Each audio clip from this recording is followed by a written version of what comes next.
pernah membaca cerita sebuah kapal besar yang namanya Titanic? Pernah nggak? Kapal itu tatkala hendak berlabuh, ribuan orang datang menyaksikan. Mereka berkeinginan bagaimana kapal ini berlabuh sampai ke tujuan. Tapi ternyata kapal itu tidak pernah muncul lagi dari dalam lautan.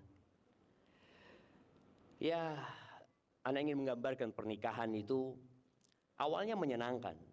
Hari ini Hanif dan Hanifah, Masya Allah, disaksikan oleh orang yang begitu banyaknya di tempat yang begitu indahnya, dengan pernak-pernik yang membuat orang betah di tempat ini. Tapi Anda yakin Hanif nggak akan lama-lama di tempat ini. Hanif akan mendapatkan badai. Rumah tangga Rasul Sallallahu Alaihi Wasallam, piring pun pecah di sana. Beliau pun pernah tidak ditegur sama istrinya. Beliau pun pernah membiarkan istrinya selama 1 bulan tidak mendatangin mereka. Kenapa? Karena tujuan pernikahan adalah mengabdi kepada Allah Azza wa Jalla. Menikah bukan untuk bersenang-senang. Imam Ahmad pernah ditanya, "Ya Imam, mata raha?" Imam, kapan istirahat? Kata dia. Kok capek hidup ini? Seorang anak berpikir kalau dia besar, dia akan senang. Ternyata ketika besar dia juga tidak senang. Seorang yang jomblo, mana yang belum nikah di sini? Angkat tangan. Angkat tangan yang belum nikah. Ya, mungkin dia berharap, ya Allah, kalau nikah kayaknya aku akan bahagia. Ketika engkau nikah, engkau akan tahu, ya Allah, ternyata lebih enak jadi bujangan. Semoga Hanif tidak mengatakan itu ya. Semoga tidak mengatakan lebih enak sendirian dulu ya. Ya, karena memang akan ada tanggung jawab dan beban yang harus diemban dalam kehidupan ini. Ketika sudah menikah, nggak punya anak, apa yang dia harapkan? Ingin punya anak. Tatkala melihat ada anak kecil yang berlari-lari, ya Allah, kalau aku punya anak kayaknya hidupku akan sempurna dan bahagia. Ketika anak itu datang juga membawa masalah. Allah Azza wa Jalla mengatakan, wa nabluukum bisyarri wal khairi fitnah wa ilaina turja'un. Kata Allah, kami memberikan ujian kepada kalian. Bentuk ujian itu kebaikan dan keburukan. Itu fitnah semuanya. Dan kepada kami, kata Allah, kalian akan dikembalikan. Maka nasihat ana buat Mas Hanif sama Mbak Hanifah. Karena ana tadi tanya-tanya, Mas Hanif ini backgroundnya apa? Ternyata teknik. Ya. Pernah belajar menjadi seorang suami ketika kuliah? Nggak ada pelajaran menjadi suami. Nggak ada cuma. Walaupun dia lanjut S2, lanjut S3, bahkan profesor di teknik, nggak akan pernah belajar bagaimana menjadi seorang suami. Dan itulah yang membuat Menteri Agama kita berpikiran sepertinya yang nikah itu harus ambil 1 semester atau 2 semester kuliah pernikahan. Karena Menteri Agama menyampaikan bahwasanya hampir 1,5 juta pernikahan yang 500.000 bercerai. Bisa dibayangin ya, 1/3 dari yang menikah berakhir dengan perceraian. Yang sisanya bertahan mungkin karena sabar atau karena anak. Maka nasihat ana buat Mas Hanif, belajar. Belajar apa? Ya belajar bagaimana Rasulullah SAW menjadi seorang suami. Nabi Muhammad SAW panglima perang beliau. Di perang Badar, di perang Uhud, di perang Ahzab, di perang Tabuk. Tapi tatkala beliau sampai rumah, beliau jadi seorang suami buat istrinya. Beliau jadi seorang ayah buat anak-anaknya. Sebagian kita enggak. Di rumah pun tetap jadi teknik. Di rumah pun dokter. Kalau dokter nih buat dokter Hanifah, semua yang kau pelajari berkaitan dengan kode etik dokter, bagaimana engkau melayani seorang pasien, anggap Hanif ini pasienmu. Walaupun tidak menghasilkan uang ya. Kalau orang datang pasien tersenyum, tertawa karena dia akan mendatangkan uang. Maka gaulilah suamimu sebagaimana engkau menggauli atau menyambut, menyikapi pasien-pasienmu. Maka belajarlah. Setelah belajar, amalkan. Setelah beramal, sampaikan. Setelah engkau sampaikan, bersabarlah. Dan tugas besar seorang suami itu bukan memberikan sandang, pangan, papan. Berapa mahar tadi yang dikasih? 15 juta plus 5 gram. Itu kira kita bisa gantikan biaya kuliahnya Hanifah. Mana bapaknya Hanifah? Bisa bapak? Nggak bisa kan? Nggak bisa, biaya kuliahnya nggak bisa. Bagaimana biaya melahirkan Hanifah, biaya membesarkan Hanifah, nyusuin Hanifah, nyekolahkan Hanifah, tapi ternyata hanya dengan 15 juta plus 5 gram Hanifah jadi milikmu. Kalau bicara makan, insya Allah Hanifah bisa makan tanpa ada Hanif. Tapi tugas besar, terbesar seorang suami, ya ini yang perlu ditanyakan kepada Hanif. Apakah engkau kira-kira bisa menyelamatkan Hanifah dari api neraka? Ya. Rasul sallallahu alaihi wasallam mengatakan ketika sirat itu diletakkan, nggak ada yang ingat sama istrinya. Sampai Aisyah bertanya, "Ya Rasulullah, apa engkau bakal ingat sama aku ya Rasul? Engkau bakal ingat sama keluargamu nanti di padang mahsyar?" Maka Nabi alaihi salatu wasallam mengatakan, "Amma fi thalatha mawatin fala." Di 3 tempat enggak, aku nggak akan ingat sama kalian. Tempat yang pertama tatkala pembagian rapot. Tempat yang kedua ketika penimbangan amal. Tempat yang ketiga ketika melewati sirat. Jadi benar-benar istri berangkat sendiri, suami berangkat sendiri. Yang dia katakan hanya Allahumma salim salim. Ya Allah selamatkan, selamatkan. Kalau benar Hanif mau menyelamatkan Hanifah dari api neraka, Allah Azza wa Jalla mengatakan, ya ayyuhalladzina amanu qu anfusakum wa ahlikum nara. Wahai orang-orang beriman, selamatkan diri kalian dan keluarga kalian dari api neraka. Dengan cara apa? Alimuhum wa adibuhum. Ajari dia. Ajari Hanifah. Dudukkan Hanifah. Bacakan Al-Quran kepada Hanifah. Bacakan artinya. Kalau engkau nggak mampu, bawa Hanifah ke majelis ilmu. Katakan, Hanifah, engkau duduk di sini, aku duduk di sana. Engkau dengarkan. Kalau aku ditanya sama Allah nanti, aku bisa jawab. Aku sudah bawa Hanifah ke majelis ilmu. Aku sudah bawa dia agar dia mendengarkan firman-firmanmu dibaca ya Allah. Dan sabda-sabda nabimu disampaikan. Karena jangan sampai Hanifah hadir pada hari kiamat menggugat Hanif. Dan ini para jamaah, jangan sampai istri-istrinya menggugat suami.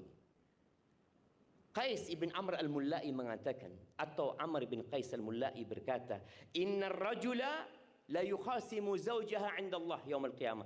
Boleh jadi nanti ada seorang suami ada seorang istri yang menggugat suaminya di hadapan Allah Azza wa Jalla. Dia mengatakan, "Ya Rabbi, wahai Rabbku, hadza zawji. Wahai Rabbku, ini suamiku.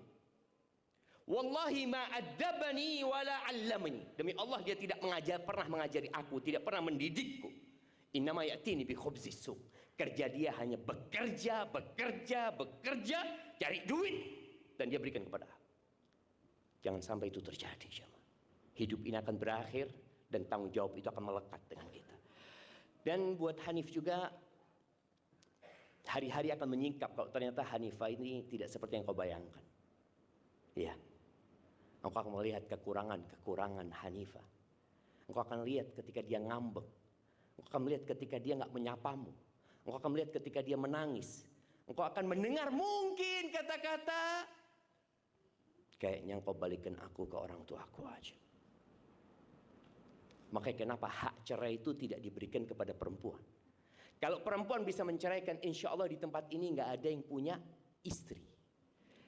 Karena istri itu kalau ngambek sedikit, maunya apa? Pisah. Sepertinya lebih baik kita berpisah. Lah. Maka Hanif harus paham. Ketika istrimu mengatakan, kayaknya aku udah nggak kuat lagi. Kayaknya aku mau pulang ke rumah orang tuaku. Sepertinya lepaskan diriku. Maka ketahuilah, sebenarnya dia sedang mengatakan, perhatikan aku. Peluklah aku. Ada laki-laki yang nggak paham dengan bahasa perempuan. Dia minta pulang ke rumah orang, sudah, monggo, fadol. Loh, pulang sungguhan, nangis dia jemaah. Dia tidak mau pulang, dia ingin perhatianmu. Wa khairukum khairukum li ahli, kata Nabi SAW. Orang yang terbaik di antara kalian adalah yang paling baik sama istrinya. Jangan sampai engkau baik sama temanmu, sama tetanggamu, tapi sama istrimu engkau nggak baik. Betul ibu-ibu? Ah, betul. Makanya Dulu di kepolisian itu ada surat namanya SKKB, Surat Keterangan Kelakuan Baik. Sekarang jadi SKCK. Seharusnya SKKB itu ada tanda tangan siapa? Istri. Polisi tahu apa sama suaminya gitu loh. Kok gak tahu-tahu ngeluarkan tanda tangan surat keterangan kelakuan baik loh. Istri yang paling tahu. Jadi mudah-mudahan itu bisa dilakukan di negeri kita. Jadi kalau ada yang minta surat keterangan kelakuan baik, yang tanda tangan siapa? Istri. Dan istri nggak akan tanda tangan kecuali ada fulusnya. Jangan kalau kasih fulus baru dia tanda tangan. Barakallahu lakuma wa baraka alaikuma wa jama'a bainakum fi khair. Sekarang ana mau kasih nasihat Hanifah dan emak-emak. Emak-emak dengerin ya. Nabi SAW ketika ditanya tentang khairun nisa,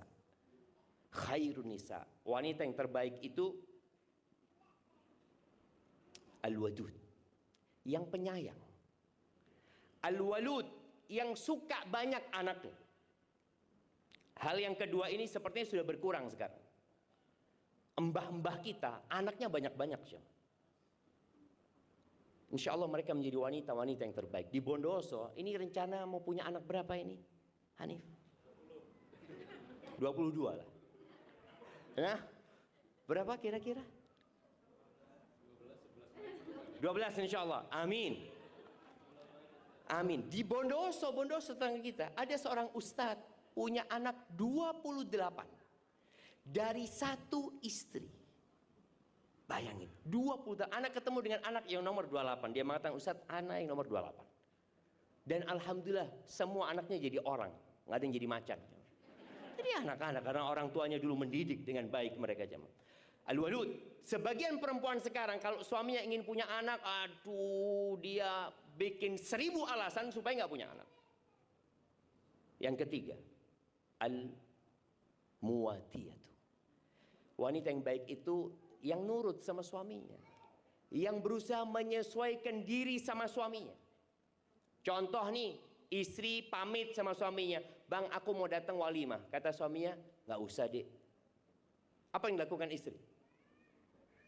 Merayu, maksa, sampai terakhir suaminya ngomong, ya udah berangkat sana, bang. Engkau ridho bang?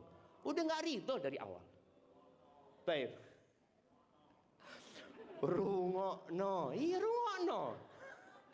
Yang keempat al-muasiyah, yang suka menghibur suami. Jadi suami harus menghadirkan keamanan mental di rumah, keamanan emosional buat istri. Tapi istri juga harus menghadirkan hal itu.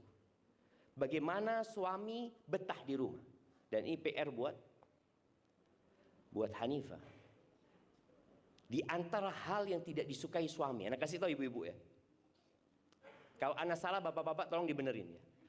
Suami itu nggak suka kalau datang ke rumah ditanya dari mana. Loh, wes kesel dari mana? Ya teko kerja lah. Pertanyaan dari mana itu membuat dirinya tidak aman. Seakan-akan yang dihadapi pegawai pajak. Dari mana? Ngapain saja? Ngomong apa? Jangan. Khadijah radhiyallahu anha ketika Nabi turun dari Gua Hira dalam kondisi ketakutan, beliau mengatakan zammiluni, selimuti aku. Khadijah sama sekali tidak bertanya, tapi dia berbuat. Jadi mulai saat ini emak-emak itu memang punya kelebihan suka ngomong. Maka tolong mulai saat ini diganti ngomongnya dengan perbuatan. Rubahlah omongan itu jadi khidmat kepada suaminya. Dengan syarat perempuan itu bertakwa kepada Allah Azza wa Jalla. Yang terakhir, khairun nisa, wanita yang terbaik itu yang kau dipandang kata Nabi SAW nyenengno ati. Ana mau tanya, bapak-bapak nih, kalau lihat istrinya cantik, pertanyaannya apa? Tenang nih. Iya. Karena banyak istri nggak cantik di rumahnya. Jadi ini sekarang kau walimah, ayu-ayu walimah. Sampai bojone pangling. Iki sapa iki? Loh, bojoku ternyata. Sampai rumah digusek. Maka tolong Hanifah belajar bagaimana menjadi yang tercantik buat siapa? Buat Hanif. Bukan buat pasiennya, bukan buat siapapun, tapi buat suaminya. Kalau disuruh nurut, Kalau ditinggal sama suaminya, ini kira-kira mau tinggal di mana ini? Mau dibawa ke Lampung?